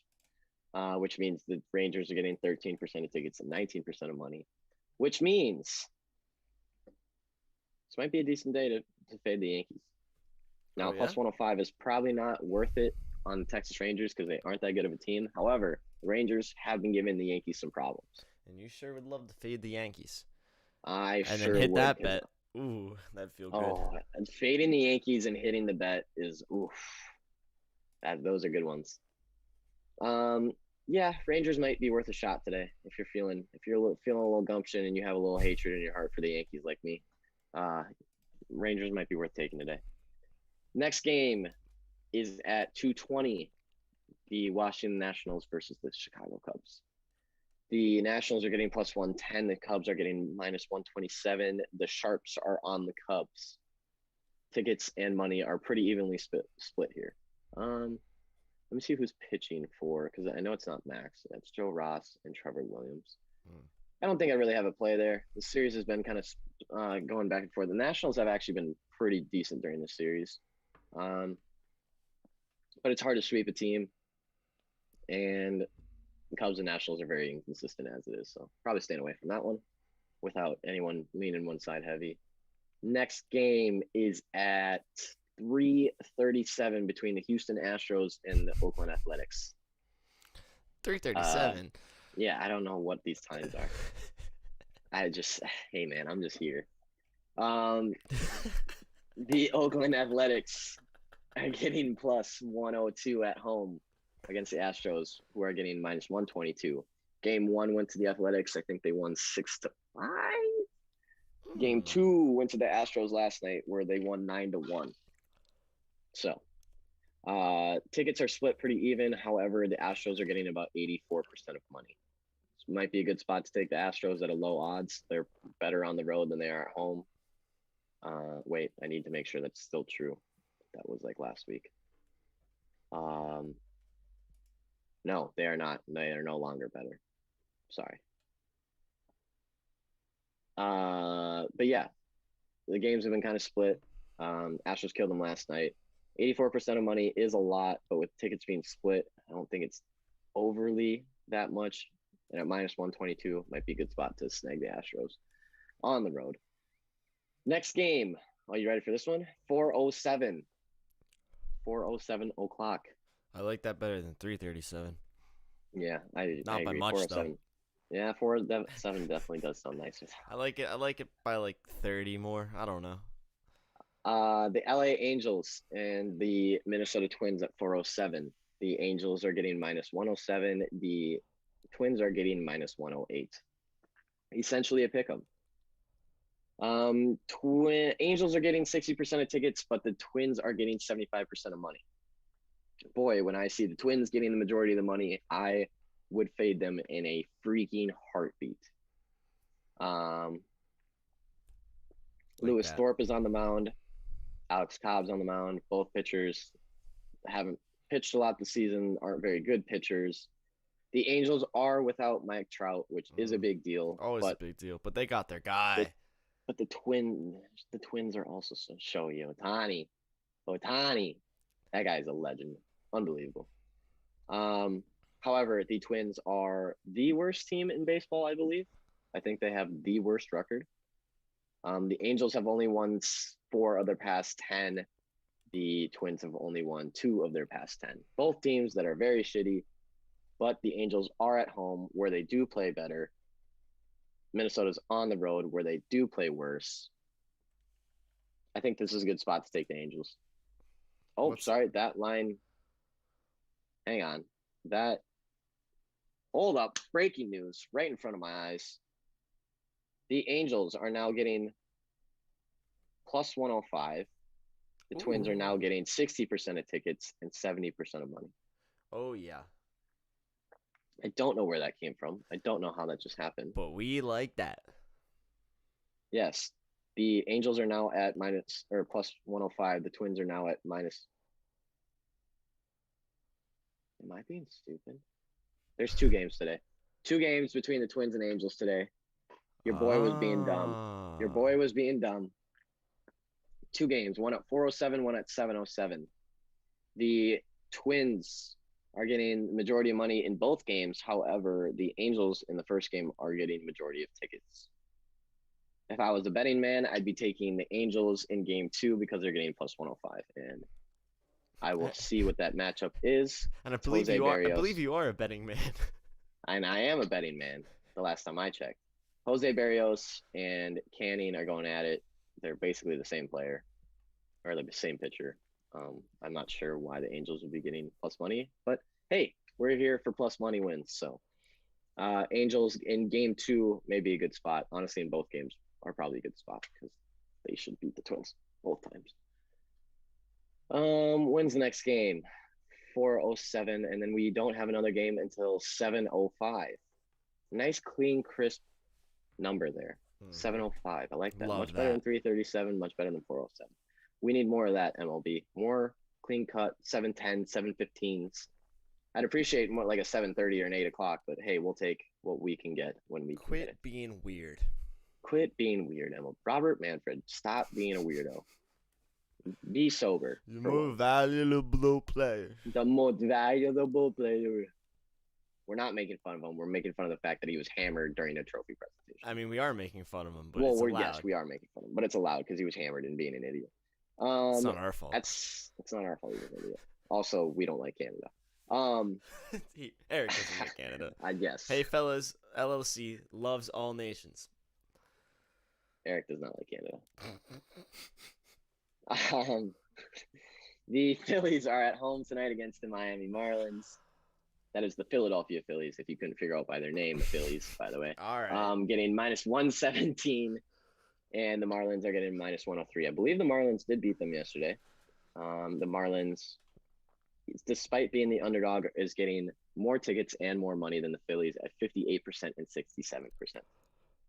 Not really sure what to do there. The Phillies are a better team than the Marlins. However, the Marlins are a very weird team and seem to win games that they should not all the time. I believe this is the only matchup. Only one in the game between the two. However, the Phillies are a very good home team. I will throw that out there. They are 14-7 at home, 8-14 on the road, and Miami is 11-14 on the road. So maybe the Phillies not getting favored as much is a good spot for them, and take them at minus 117. And the fact that more of the public is on the Marlins is probably a good thing if you're a Philly bettor. 7:05. Let's see when the next game is. 7:07 is the game 2 of Twins and Angels. Went through that one. I'd probably be taking Angels. The next game after that, 7:20 between the Pittsburgh Pirates and the Atlanta Braves. The Atlanta Braves are getting minus 200. The Pittsburgh Pirates are getting plus 170. The St. Louis Cardinals were getting 99% of money yesterday against the Pirates and won 8-5. Ooh. Very surprising. We did take the Pirates yesterday. That was our only MLB loss of the day. Thanks, Pittsburgh. As the Tampa Bay Rays beat John Means and the Orioles. You're welcome for betting that. And the Tigers did beat the Mariners last night. So, but we have the Pirates tonight. They're getting 30% of money and 30% of tickets, 37% of money, which means the Braves are getting favored at 70% of tickets and 63% of money. At minus 200, I mean, the Pittsburgh Pirates are the Pittsburgh Pirates. The Atlanta Braves have kind of turned around their season a little bit. I was a little low on the Braves at the beginning for a good reason, I might add, as they were not a good team. I mean, they're still only 20-23. They're better on the road than they are at home where they're at tonight. I don't know. I don't think the Braves should really be getting favored at minus 200 against anyone at the end of the day. So maybe it's a good spot to take Pirates at plus 170, but I just wouldn't be taking Braves tonight. That's all I know. At minus 200, that seems ridiculous. That team's not good enough to be getting minus 200 against just about anyone. Next game, only 2 more. 7:37. We got another weird one. Don't like that number. Bad number. 737.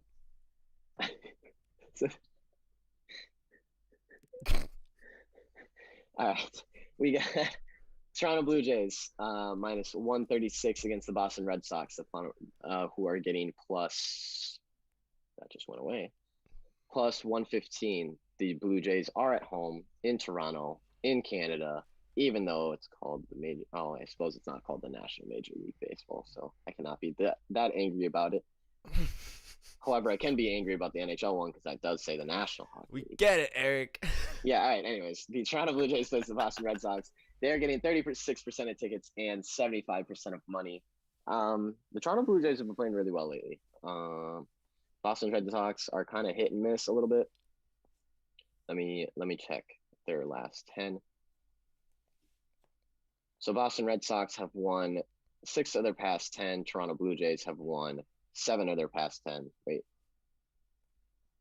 Boston Red Sox have won 5 of their last 10. Toronto Blue Jays have won 7 of their past 10.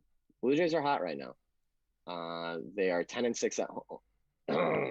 10-6 at home. However, Boston Red Sox are a road team as they're 13-6 on the road. I love it out there. Only 13-12 at home. So they do love being on the road. I think this is just going to be a really good baseball game. I don't know if anyone should really be betting it. However, if I was a betting man, which I am a betting man, I'd probably be taking the Boston Red Sox just off the fact that they're only getting 25% of money and they're a very good road team. And then the last game of the night is the LA Dodgers and the Arizona Diamondbacks. Just take the Dodgers, I guess. They won 4-2 last night. The Diamondbacks are not that great of a team. They started off the season very well. And by the way, this is a very odd line considering the Dodgers are 15-6 at home and the Diamondbacks are 9-17 on the road. But we do not know the Dodgers pitcher yet. It is still to be determined, which is why it's at -180. So if you want to get a very good line on the Dodgers today, -180 is probably the best you'll get them at against the Diamondbacks ever. Might be worth taking a bet early on because this game doesn't go off for another 10 hours. There you go. So get it before the pitcher's announced because once the pitcher's announced, it's probably going to go to -200 or better. That's it. That's it for MLB. I'm going to go through totals real quick to see if there's anything that really jumps out. There isn't, besides taking the over in the Marlins-Phillies game, which I actually do not like. There you go. Now, I believe it's time for the fellas' favorite sport. I think it is. What do we have tonight? WNBA? What are the matchup? I mean, I think we only have one game tonight. Oh, no. Yes. Only one game tonight. It is, again, the Minnesota Lynx versus the Storm. The Storm is getting -7.5. No, sorry. -4.5. The Lynx are getting +5. I don't know if I have a play for tonight on this one. I don't know. we don't want to tarnish your reputation with a bad Yeah, pick. the Lynx are getting 60% of tickets, but only 48% of money. So it is pretty well split down the middle.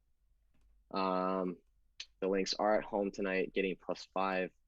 They are 1-3 to start the season, I believe. Let me double check with my WNBA guy. I am the WNBA guy, by the way. Sorry, they're 0-2. They're 0-2, and they're 0-2 against the spread. Seattle Storm are 1-1 and 1-1 against the spread. Interesting. Yeah. This is yeah, I don't know if we have an angle on this one. I don't know if there's a play on this one. We might have to not play our favorite sport, the WNBA, on the one game tonight. Is there more games tomorrow? Oh, Yeah. Sean, there's 4 games. Oh, yeah. We got games tomorrow. Oh, 4 WNBA games tomorrow. I see We 4 got winners. games. I see 4 winners. That's simple as that. 4 winners. That's a little teaser, 3-0, fellas. by the way. Friday. 3-0, by the way, for anyone who didn't know how fellas VIP is doing in WNBA. We're 3-0. We're 3-0. Never lost. Kind of a big deal, Huge. but it's fine. It is 11:55. It is almost the end of the show. It's been a great show. I've had It's been a an ball. entertaining one. I've had a ball. Absolute talked about- ball. We've talked about a lot of sports today. You want to see something cool? Yeah. The Rwanda Patriots. Okay. Undefeated thus far. Probably, I consider them the favorites to win the I don't know. Is there a name for the trophy? I don't know.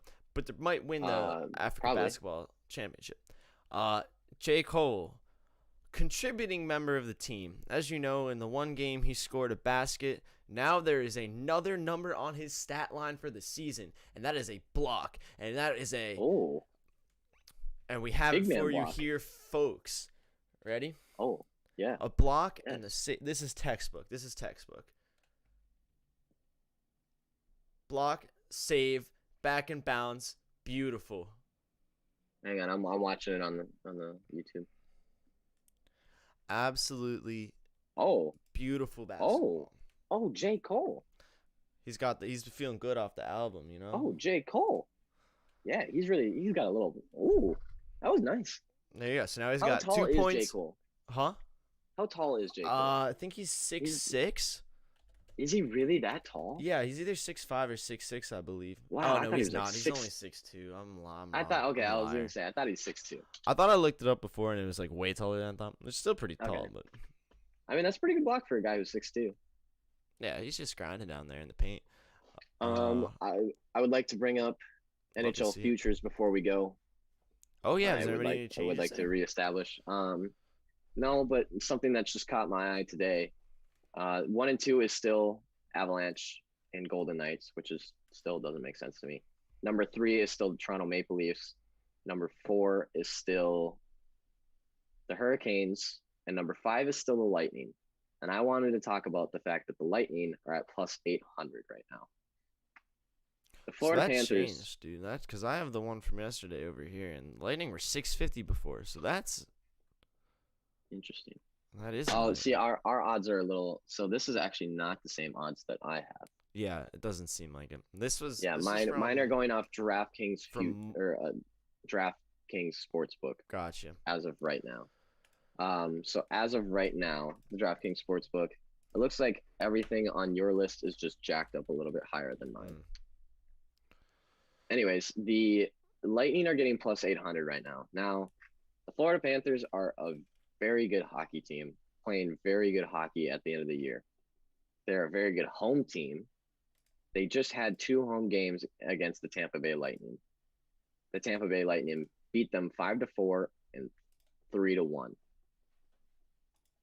The Tampa Bay Lightning are an extremely good hockey team right now. And the fact that they're getting plus 800 and are only the 5th favorite, and the fact that the Hurricanes, who are in the same division as them, who are not as good as the Tampa Bay Lightning at full strength, are actually more favorited, really blows my mind. That's crazy. Considering the Lightning have 2 home games right now, and the Hurricanes have to go to Nashville to play 2 games.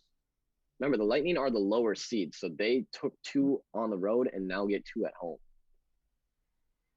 So the Lightning at plus 800, I think, is an incredible spot. I also think the Bruins at plus 1,000, being what looks like the leading team of the East, at plus 1,000 is a little bit ridiculous. Just, man, if you put $100 on Avalanche, Lightning, Bruins, and then whoever the hell you want to take a shot on, Yeah. anyone, I don't know why you wouldn't. One of those teams look like they're in the driver's seat to win the cup right now. And if you take a future on the Toronto Maple Leafs at plus 600, you are degenerate. I'm going to say it right now. That is the most ridiculous bet I've ever seen. I think that's all I have. Just ridiculous, dude. That's all I have. I'm looking. It It's seems almost like noon. you can get Lightning from 6 to like 8, depending where. 650 to 8. Yeah, I'm seeing MGM has plus 600. Unibet has plus 800. FanDuel, I have nothing. Parks, which is a Philly casino, Yeah. is plus 800, and DraftKings is plus 800. So yeah, it's kind of all over the board. The one that changes a lot is actually the Golden Knights. They're plus 550 on some sports books and plus 750 at BetMGM. So that's I want to actually look at BetMGM because BetMGM has very good, is known for kind of being a good hockey sports book. Their odds are not as good, but Mhm. they have a much different look at this. They're giving the Avalanche plus 300 rather than 400. They do not have the Golden Knights second. They have the Golden Knights fifth, which I think is much smarter. And then they have the Bruins tied with the Golden Knights at plus 750, rather than DraftKings, who has them at plus 1,000. If I'm a sports book, my odds would look like bet MGM's right now. I still think giving the Maple Leafs plus 650 is stupid, but if anyone wants to bet that, go ahead. So it's plus 300 for Avalanche, plus 600 for Canes, plus 600 for Lightning. So they have the Canes and Lightning second and third, which is fine. Then Maple Leafs, Golden Knights, Bruins, Penguins, and then you kind of see a big drop off after that. I think those are much more realistic odds than what DraftKings is giving out right now. They're not as good of odds, but if you want to see how like it should actually look at BetMGM. I think they have a good grasp on what's going on right now, and it looks like DraftKings does not. Plus 800 is juicy. It's very juicy. It's very juicy. Love those odds. God. I have something special to take us out on. All right. This is our friend Rob apologizing for calling the World Series trophy a piece of metal. At least during that long day. And that was in an effort to make a rhetorical point. I referred to the World Series trophy in a disrespectful way. And I want to apologize for that. There's no excuse for it. I made a mistake. I was trying to make a point, but I should have made it in a more effective way. And again, I want to apologize for it. I will say this, I've awarded 5 World Series trophies. There is no greater pleasure in this job than awarding that trophy. I understand what it means. And again, it was a mistake to say what I. Thanks, Rob. Come on, dude. Well, what point were you trying? Like, that's the question. Like, why are you trying to make a point that, like, a rhetorical point that it's just a piece of metal after these dudes just battled through COVID and like whatever else shit they had to go through for that shortened season, and like just kinda absolutely grinding in the series too, because the series was like a tough series too, like, and you just called it like, what rhetorical point were you trying to make it just calling it like a piece of metal? Like, there's no way you could have gotten around to make that sound good. If anything, you should be doing the exact opposite, being like, this trophy's made of blood, sweat, and tears, like blah blah blah. Like, yeah, you should be talking it up after a season like that. Like, not saying that it's a piece of metal, dumbass. I agree. Also don't be slaughtered during your speech. Whatever. Such as do what you need to do. All right, it is noon. I think we can take it out from here. I'm hungry. Me too, man. Hit him with a sick beat. Oh, it's Friday. It's Fellas Friday tomorrow. Fellas Friday coming up. Fellas Friday Eve. Let's go. Fellas Friday Eve, yeah. It's time to have a big day so that we can have an even bigger day on Fellas Friday. We got our Bearcat, feeling Bearcat-like. 10 o'clock tomorrow is going to be some spicy stuff. We'll be there. We'll be there. It's not even a question anymore. To finish the second straight week, I might add. Honestly, people used to say we couldn't do it. Now no one's saying we couldn't do it, because we done did it. We done doing it. We done did it done. We are done doing it. We're vicious like a bearcat. Vicious like a bear, nimble like a cat. Ooh. But also cute like a bear. Aw, look at him. Yeah. Also, we are getting a Bearcat mascot. Yeah, there will be one in studio. And he will be named Cat Bear. And he will claw my eyeballs out. Yeah. That'd be while looking epic, dude. Yo, we could make a epic. Sick vlog. Bearcat turns on owner. Not clickbait. Vlogs. Is this technically like a vlog that we do? I think it's. That make me feel bad. No, it's called the Fellow Show. Never mind. That was a stupid question. It's the show. A vlog? It's an actual show. No, it's a show. Yeah, it's not a vlog. No, it's a show.